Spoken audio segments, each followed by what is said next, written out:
ओम श्री गणेशाय नमः। जय श्री कृष्ण मेरे प्यारे दर्शकों। आज हम बहुत ही अच्छी कहानी सुनेंगे कि ईश्वर जो देता है वो ही हमारे लिए सबसे अच्छा होता है। ये कहानी बहुत ही अच्छी है। बहुत सारा ज्ञान मिलेगा इस कहानी में, बहुत सारी जीने की नई राह मिलेगी। अगर हम हमारे जीवन से दुखी है तो ये कहानी सुनकर हमारा दुख भी दूर हो जाएगा। तो फिर ये वीडियो को अंत तक देखिए। अगर आपको चैनल अच्छी लगे तो सब्सक्राइब करिए, वीडियो अच्छा लगे तो लाइक और शेयर भी करिए। दोस्तों, इस धरती पर सभी को यही लगता है कि मेरे जीवन में जो दुख है ऐसा किसी और के जीवन में नहीं है। आज की यह कहानी आपको बताएगी कि इस दुनिया के सबसे सुखी व्यक्ति आप ही हैं। सही कहा है किसी ने कि जिसके जीवन में संतोष नहीं है वह जिंदगी में कभी भी खुश नहीं रह सकता। उसको बेचैनी रहती है, उसको कितने भी दे दो उनका मन कभी खुश नहीं रहता। तो ये चैनल में आपका स्वागत है और ये कहानी बहुत महत्वपूर्ण है, ज्ञानवर्धक है। तो ये पूरा वीडियो अंत तक देखिए और ये चैनल को सब्सक्राइब भी जरूर कीजिए। एक समय की बात है, एक गांव में एक लड़की रहती थी। लड़की सुंदर नहीं थी और गरीब थी, उनका कोई भी नहीं था। वह अकेले ही रहा करती थी। वह खुद ही मेहनत करके अपना पेट भरती थी। 2 वक्त की रोटी का प्रबंध किया करती थी। उसे 2 वक्त की रोटी तो मिल ही जाया करती थी, लेकिन फिर भी वह अपने जीवन से खुश नहीं थी। उसे लगता था कि दुनिया में सबसे दुखी मैं हूँ। दुनिया में सभी लोगों को सुख है। दुनिया के सब लोगों में उसे सुख नजर आता था कि सभी लोग सुखी नजर आते थे, सभी लोग खुशहाल नजर आते थे। दूसरों का जीवन देखकर वह खुद को कोसा करती थी, खुद को तरह तरह की बातें कहती थी कि हे ईश्वर, आपने सभी को खुशहाल बनाया है, सभी को सुख दिया है, सभी को सुंदर बनाया है, तो मुझे क्यों नहीं? आखिर मैंने किया भी क्या है? आखिर मेरी गलती क्या है? मैं जानती हूँ आप मुझसे कोई ना कोई बदला जरूर ले रहे हो। इस प्रकार एक दिन वह अपने आप से नाराज होकर, निराश होकर एक पेड़ के नीचे बैठी हुई थी और बहुत जोरों जोरों से रो रही थी। उतने में वहां से एक बौद्ध भिक्षुक गुजर रहे थे। उन्होंने जब उस लड़की को रोते हुए देखा तो वह उसके पास गए और उन्होंने उस लड़की से कहा, पुत्री क्या बात है, तुम क्यों रो रही हो? इसका जवाब देते हुए वह लड़की उन बौद्ध भिक्षुक को कहती है कि हे गुरु, मुझे कोई प्यार नहीं करता, मुझे कोई पसंद नहीं करता, क्योंकि मैं काली हूँ, मैं सुंदर नहीं हूँ। मेरा काला रंग को देखकर लोग मेरा मजाक उड़ाते हैं। मेरा कोई नहीं है, मेरे पास तो धन भी नहीं है। इस दुनिया में हर कोई सुखी है, हर किसी के पास सब कुछ है, धन है, पैसे है, खाना है, अन्न है, सब कुछ है। मेरे पास कुछ भी नहीं है। हर कोई अपना जीवन खुशहाली से जी रहा है, सभी के पास सब कुछ है, तो मेरे पास क्यों नहीं है? आखिर मैंने किया क्या है? उसमें मेरा कसूर क्या है? क्या मुझे सुखी होने का कोई हक नहीं है? बहुत वो भिक्षुक को बोल रही है, वो लड़की सब ऐसी बातें कर रही है।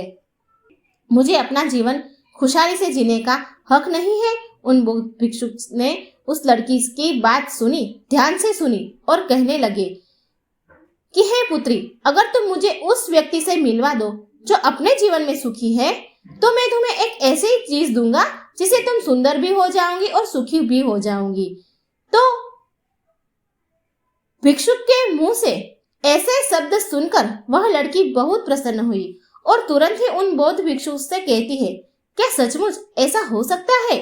इस पर वह भिक्षुक बोले, लड़की से कहने लगे, हाँ अवश्य हो सकता है। तभी वह लड़की उन बौद्ध भिक्षुक से कहती है, हे गुरु, यदि यह सचमुच में संभव है तो मैं एक ऐसे आदमी को जानती हूँ जो बहुत सुखी है। मैं उसे अभी लेकर आती हूँ, आप मेरा यही इंतजार करना। इस पर वो बौद्ध भिक्षुक बोले, उस लड़की से कहते हैं, जब तक तुम वापस नहीं आओगी तब तक मैं तेरा इंतजार यहीं पर ही करूंगा। वो लड़की भागी भागी अपने मालिक के पास पहुंची, जहाँ वो एक किसान था, वहां वो काम कर रही थी। तो वो लड़की ने उसके मालिक को कहा कि आप मेरे साथ चलिए, मुझे एक बौद्ध भिक्षुक मिले हैं जिन्हें मैं आपसे मिलवाना चाहती हूँ। उन्होंने कहा कि अगर मैं एक ऐसे सुखी व्यक्ति को उनके पास ले जाऊंगी तो वो मुझे सुंदर और सुखी दोनों के लिए एक चीज देंगे। लड़की की बात सुनकर किसान दुखी होकर बोले, लड़की को कहता है कि तुम्हें कहाँ से सुखी लगता हूँ मैं? इस पर वह लड़की उस किसान से कहने लगी, मालिक आपके पास तो सब कुछ है, आपके पास तो घर है, अच्छा खाना है, रहने के लिए अच्छा मकान है, अपना परिवार है, और तो और आपके पास धन भी है, तो आप ही सुखी है, आप कैसे दुखी हो सकते हो। इस पर वो किसान बोला कि अरे मूर्ख, मेरी फसल अच्छी नहीं हो रही है, इसलिए उसके दाम भी अच्छे नहीं है, और राजा को लगान भी देनी होती है। मेरे पास तो अब इतने पैसे भी नहीं है कि मैं फिर से अच्छी किस्म की बीज खरीद सकूं, और इस बार बरसात में मेरी सारी फसल भी खराब हो गई है। अब तो मेरी हालत और भी अधिक खराब हो चुकी है, और ऐसी हालतों में मैं कैसे सुखी हो सकता हूँ। जाओ किसी और को ढूंढ लो जो सचमुच में सुखी हो। इस पर वह लड़की अपने मालिक से कहती है, मालिक तो आप ही मुझे बता दो कि आप मुझे बताओ कि सबसे ज्यादा सुखी कौन है जिससे मैं साथ ले जा सकूं। इस पर वह किसान बोला, कुछ देर सोच रहा है और बोला कि मुझे लगता है कि सबसे ज्यादा खुश और सुखी वो व्यापारी है। उन्हें ना तो फसल लगाने की चिंता है और ना ही फसलों की देख रेख करने की। उन्हें तो बस फसल खरीदनी होती है और वह उसे कहीं से भी खरीद सकते हैं, और तो और वह अन्य चीजों का भी व्यापार करते हैं जिनका मौसम से कोई लेना देना नहीं है, और वे लोग हमसे कहीं अधिक धन भी कमाते हैं। लोग उनका आदर सम्मान भी करते हैं। मुझे तो लगता है कि वही सबसे सुखी है, तुम उन्हीं के पास जाओ। तो वह लड़की अपने मालिक की बात सुनकर वहां से भागी भागी एक व्यापारी के पास पहुंची और उस व्यापारी से कहती है, मालिक आप मेरे साथ चलिए, मुझे एक भिक्षुक से आपको मिलवाना है जिन्हें मैं आपसे मिलवाना चाहती हूँ, और उन्होंने कहा है कि किसी ऐसे सुखी व्यक्ति को ले आओ जो सचमुच सुखी हो, और उसके बाद वह मुझे ऐसी चीज देंगे जिससे मैं सुंदर और सुखी दोनों हो जाऊंगी। उस लड़की की बात सुनकर वह व्यापारी दुखी भरे शब्द से बोले, उस लड़की से कहते हैं, अरे हमारे जीवन में सुख कहाँ है, चारों ओर से तो हम दुखी है, चारों ओर से हमें दुख ने घेर लिया है। चोर लुटेरे हम सबका ध्यान रखना पड़ता है। व्यापार में अब भी बहुत घाटा है, अब भी चल रहा है घाटा, और तो और राजा हमसे अतिरिक्त कर्ज भी वसूल करते हैं, जिससे व्यापार करने में बहुत दिक्कत आने लगी है। हमें सुरक्षा भी नहीं मिल पा रही है, जीवन पर हमेशा कोई ना कोई संकट मंडराता रहता है। मुझे तो ऐसा लगता है कि मुझसे दुखी इस दुनिया में और कोई नहीं होगा। इस पर वो लड़की उस व्यापारी से कहती है, परंतु मालिक आपके पास तो इतना धन है, आपके पास इतनी जमीन जायदाद है, आपके पास इतना अन्न है, रहने के लिए इतना बड़ा मकान है, और खाने पीने के लिए हर प्रकार की सुविधाएं है, इसके बाद भी आप दुखी है। यह बहुत अजीब सी बात है। मुझे तो लगता था कि आप बहुत सुखी होंगे। खैर कोई बात नहीं, कृपया करके मुझे कोई ऐसा व्यक्ति बताइए जो आपसे बहुत ज्यादा सुखी हो, जिसे मैं उन बौद्ध भिक्षुक के पास ले जा सकूं।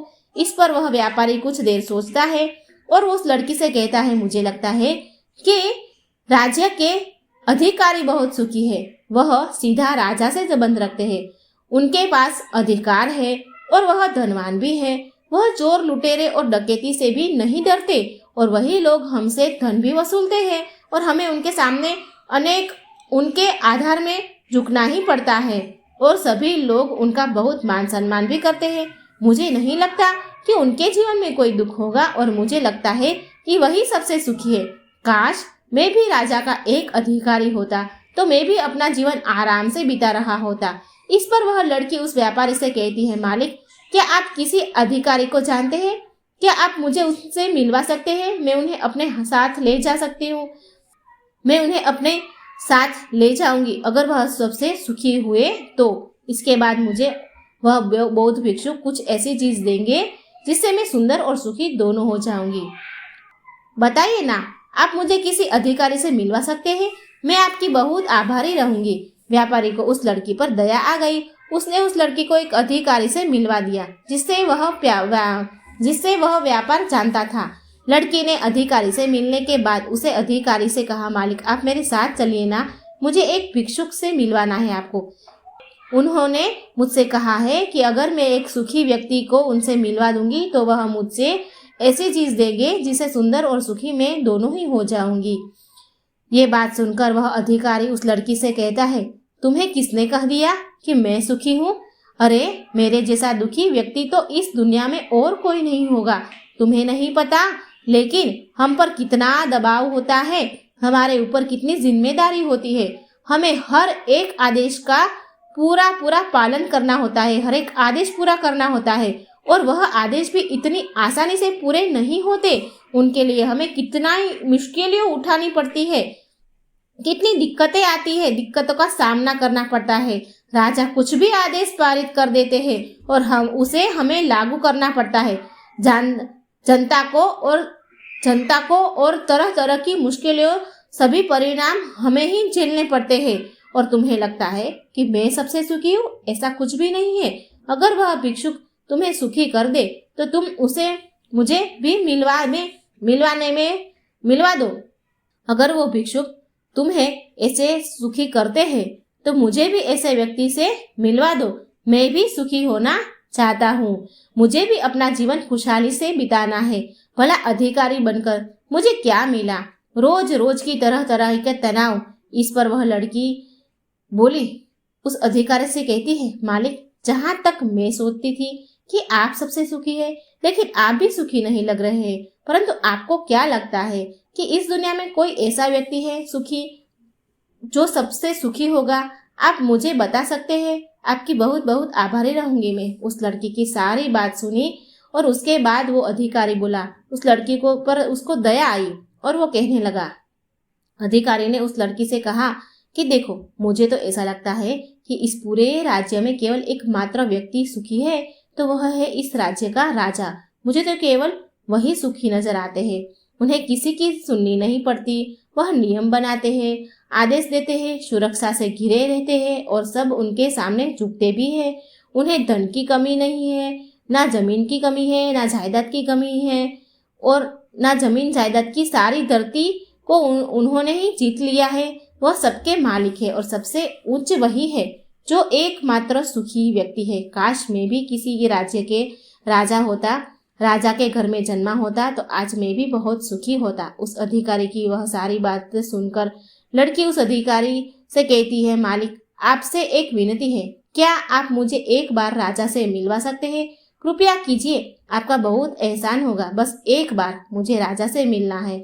मैं उनसे कुछ पूछना चाहती हूँ। लड़की का चेहरा देखकर अधिकारी को लड़की पर दया आ गई। उसने कहा, चलो ठीक है, मैं अभी राज दरबार में जा रहा हूँ। एक काम करो, तुम भी मेरे साथ ही चलो। वहां पर राजा से तुम्हें जो पूछना है वो पूछ लेना। इतना कहकर अधिकारी उस लड़की को राज दरबार में ले गए और राज दरबार में पहुंचने के बाद अधिकारी की विनती करने पर राजा उस लड़की की बात सुनने के लिए तैयार हो गए और उस लड़की को राज दरबार में बुलाया गया। राजा ने उस लड़की से कहा, बेटी, तुम अपनी बात निडर होकर बोलो, कहो क्या कहना है?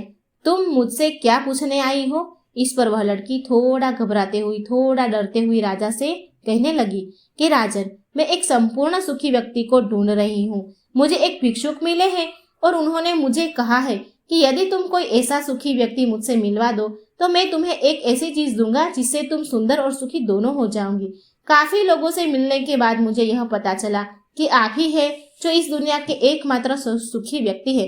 क्या तो आप मेरे साथ उस भिक्षुक से मिलने चलेंगे? आपका बड़ा एहसान होगा। राजा उस लड़की की बात सुनकर ध्यानपूर्वक सुनते हैं और कहते हैं, जोर जोर से हंसने लगते हैं और उस लड़की से कहते हैं, अच्छा, सबकी तरह तुम्हें भी लगता है कि मैं इस दुनिया का सबसे सुखी व्यक्ति हूँ? लेकिन यदि कोई मुझसे पूछे कि इस दुनिया में सबसे दुखी व्यक्ति कौन है तो वह मैं ही हूँ। मेरे पास नींद नहीं है, मेरे पास आराम नहीं है, मैं आराम से सो नहीं पाता। अंग रक्षक हमेशा मेरे आसपास रहते हैं, उनके बिना मैं अकेले कहीं जा भी नहीं सकता। जरा सा भी आहट होती है तो नींद टूट जाती है।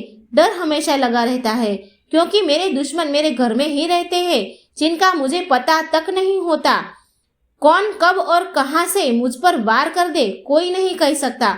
यहाँ पर बैठे सभी लोग मेरे दुश्मन ही हैं तो है, वे सभी मेरे शत्रु हैं। यहाँ पर बैठे हर एक व्यक्ति मेरे राज दरबार के ही है, किंतु मुझे सब पर शक करना पड़ता है। हर एक व्यक्ति, हर एक सांस मुझे भारी मालूम पड़ती है। इतने बड़े राज्य की जिम्मेदारी उठाना इतना आसान नहीं है। तुम्हें लगता होगा कि राजा के पास तो सभी है, ऐशो आराम है, धन है, दौलत है, जमीन जायदाद है, उनके पास किसी चीज की कोई कमी भी नहीं है और इस हिसाब से तो उन्हें सुखी होना ही चाहिए। किंतु मैं तुम्हें बता दूं कि यह सब सुख नहीं देते। इस पर वह लड़की राजा से कहती है, हे राजन, क्षमा कीजिएगा, परंतु यदि सुख धन दौलत से नहीं देती, जमीन जायदाद नहीं देती, ऐसो आराम नहीं देती, तो क्या हुआ? कम से कम सुंदरता तो सुख देती है।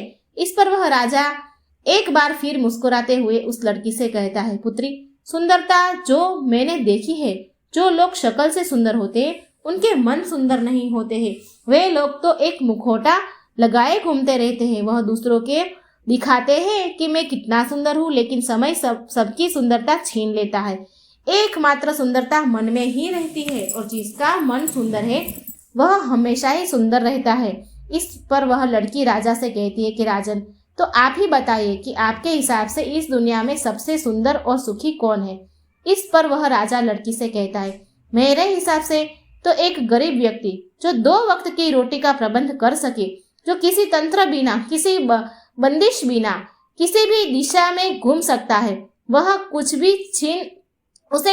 भी छीनने जाने का डर न हो, कुछ भी लूट जाने का खौफ न हो, जिसे रात को अच्छी नींद आती हो। मुझे पूछोगे तो सबसे ज्यादा सुखी वही होगा और इस हिसाब से मैं तुम्हें देखता हूँ कि तुम सबसे सुखी हो। तुम्हारे पास नींद है, अच्छा मन है, चारों दिशाएं हैं और कोई डर भी नहीं है, कोई साजिश नहीं, कोई षड्यंत्र नहीं, बस जीवन है, खुला जीवन। मेरे हिसाब से तुम ही सबसे सुखी हो।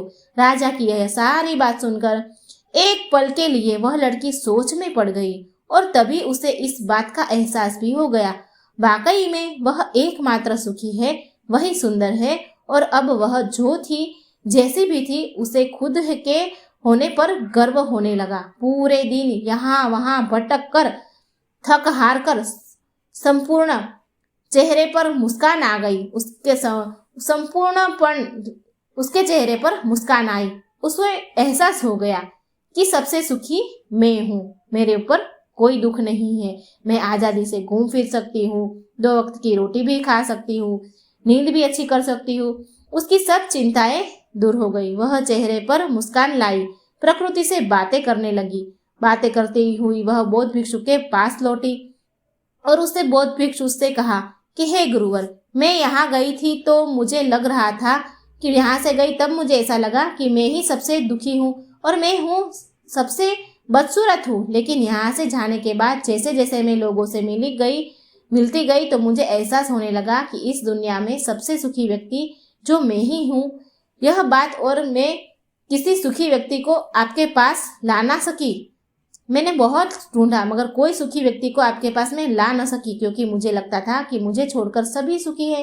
लेकिन बात तो कुछ उल्टी ही हो गई। यहाँ तो मुझे छोड़कर सभी दुखी है। सभी को किसी ना किसी चीज का डर है। कुछ ना कुछ लोग डर के मारे जी नहीं पा रहे हैं। सबको कुछ ना कुछ खोने का डर है, कुछ ना कुछ पाने का डर है।